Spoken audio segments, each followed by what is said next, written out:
At Solano, Nueva Vizcaya. Changong.ud 55 E6000. Ito tayo, may bago tayo na TV. Jangkong 55 says. Issue backlight to. Next. Yan po. Nabuksan ko na nila yon.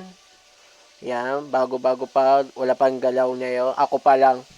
First pa lang ako buksan. Yan model po. Issue na ito. Backlight talaga. Papalitan natin lahat yan. Ito na po guys. Natapos ko na. Kaya hindi ko na pakita sa inyo yung ilaw niya. Yan po yung SAD 55 kasi kailangan nila para matapos agad. Yan po. Daming talag. Next tayo. Yan po. Okay na yun. Binalik ko na yung LCD maayos. Ngayon, try natin siya. Open natin. Wait lang po Oh, yan. Wow. Okay na siya ngayon. Ganda. Ayos. Ayos natin ulit itong mabuti. Para ingatan ko lang yung LCD niya. Mga flex niya. Medyo malaki. 55 says.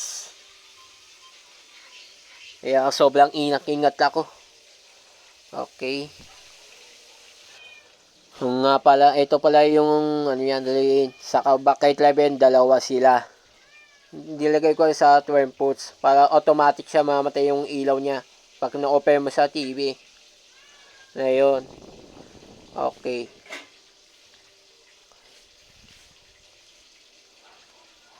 Kaya medyo ditataas ang kurente. Kasi para di bumababa, taas baba, para hindi basta-basta bubunti yung ilaw. Iyan po. Kaya maayos siya. Next, ayusin ko lang po babalik ko lang sa dati. Ito na po, natapos ko na yung lahat.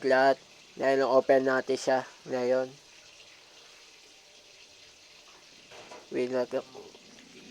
Wait lang po guys Antayin natin yung lologin natin siya.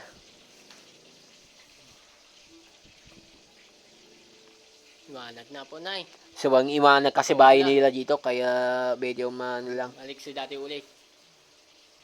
Iwanag kasi yung sa labas, kaya hindi makita yung ang daming iwanag sa TV niya to.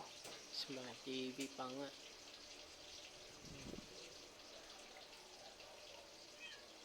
Okay guys.